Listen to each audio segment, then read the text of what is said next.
We can use the fundamental rule of proportions to solve any proportion. But for this to work, we have to make sure we build our proportion correctly in the first place. If we're given a proportion, all we have to do is cross multiply and solve it.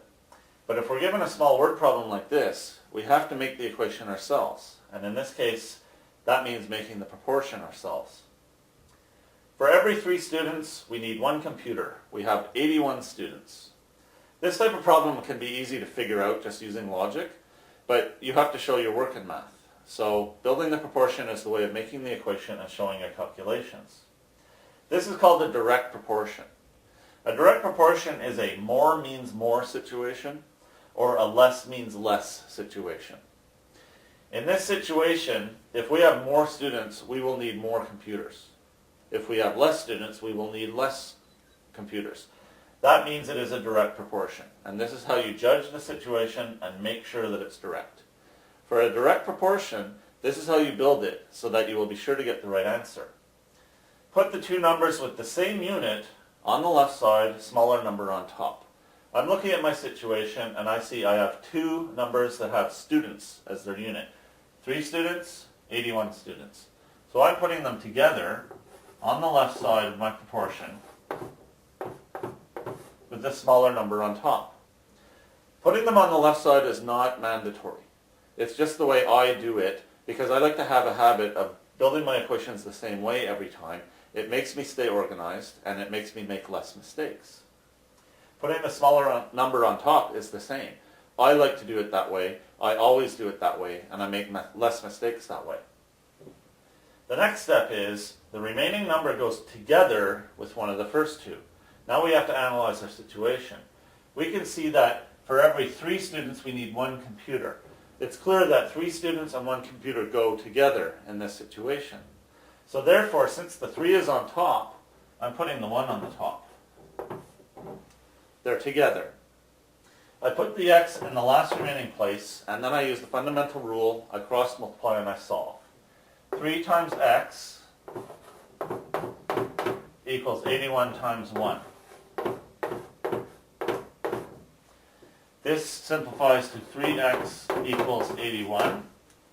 And then if I divide both sides by 3, these cancel.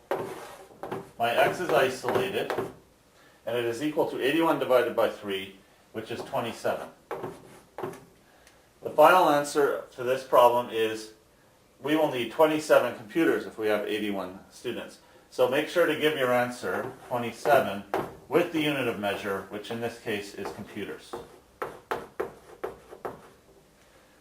This is how we use the more means more or less means less analysis to make sure we build our proportions correctly and get an answer that makes sense. In this second example, we need 6 cups of cereal for every 5 cups of marshmallows for a recipe. We only have 3 cups of cereal. How many cups of marshmallows do we need? Is it a more means more situation or is it a less means less situation? In a recipe, if you use more cereal, you're going to need more marshmallows. In this case, we have to use less cereal. We're going to have to use less marshmallows.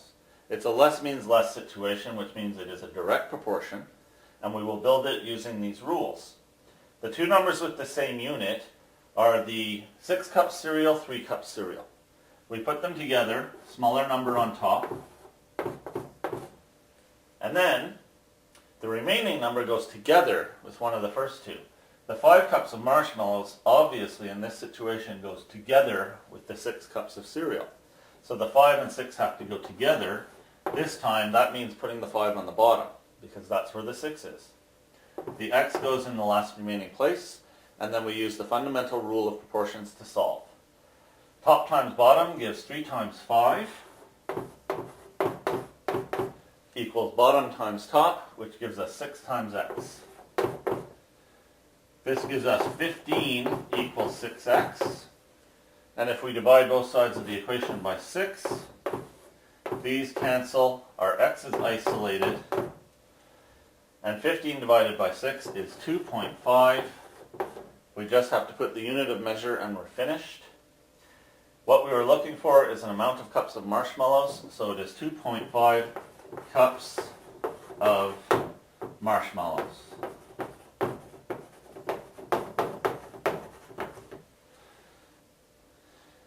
First we have to recognize that we have a direct proportion, and then we use these rules to build our equation so that it will give us the right answer every time.